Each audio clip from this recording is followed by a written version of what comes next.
Baiknya ya kalau misalkan kita itu pulang malam-malam itu ya selalu zikrullah ya, karena emang berzikir itu apa ya, bisa ngebantu kita lah ya, ngebentengi. Ini terjadi kisah horor ini, kisah benar-benar agak sedikit ngeri ya. Jadi emang dialami oleh rekan kita yang pulangnya naik kereta, kan emang selalu naik kereta ya, karena emang kereta itu ya tumpangan paling murah kayak gitu ya.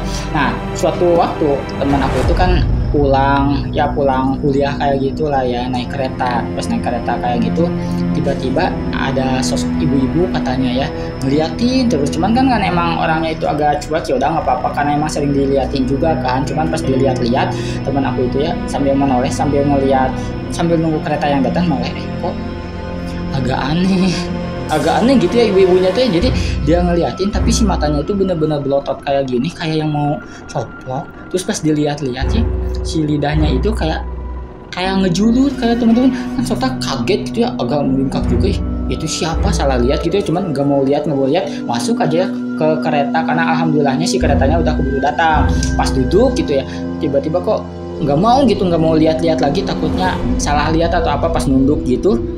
Tiba-tiba dong si teman aku itu ngelihat ada tangan di depan matanya kayak gini, sambil ada kayak kelihat kayak bola mata kayak gitu, diliatin kayak gitu. Contoh kan pas ngeliat kayak gini kaget, kenapa ada tangan terus nunjukin bola mata kayak gini. Contoh kan kaget, beraniin diri pas ngeliat ke atas dong. Ternyata si ibu-ibu yang tadi ngikutin teman-teman. Dia pas dilihat itu, ternyata si matanya itu benar-benar udah bolong, dan si matanya itu emang ada di tangannya, dan si rahangnya itu ternyata udah hancur. Jadi si lidahnya itu menjual kayu. Sonto kan kaget teriak histeris, sampai itu aduh gimana takut gitu gimana, sampai akhirnya ditepuk-tepuk sama yang sebelahnya, neng kenapa gak mau lihat, karena kan serem banget kayak gitu ya. Terus dilihatin, istighfar pas dilihat ternyata nggak ada siapa-siapa di yang itu. Jadi apakah jadi maksudnya tuh apakah benar-benar halusinasi atau apa, kaget kan.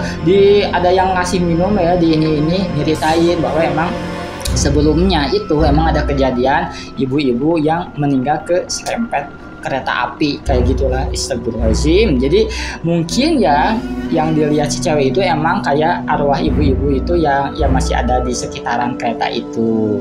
Gitu loh teman-teman. Jadi gimana cerita serem kali ini seputar teman aku yang melihat ya sosok-sosok yang kayak gitu ya. Emang katanya kalau misalkan proses meninggalnya itu karena kecelakaan atau apa ya, si rohnya itu kayak mengikuti proses akhirnya dia sebelum meninggal. Kalau misalkan kayak ibu-ibu yang tadi kehantam kereta api kan, posisinya itu kan si matanya itu kayak hancur, si rahangnya itu kayak hancur kayak gitu sih teman-teman. Sampai di sini dulu aja cerita serem kali ini. Pokoknya teman-teman yang punya cerita serem boleh tulis di kolom komentar. Nanti Mat Imut ini bakal bacain. Like jika kalian suka, subscribe jika kamu. See you next video di episode cerita serem berikutnya. Serem enggak tuh. Bye bye.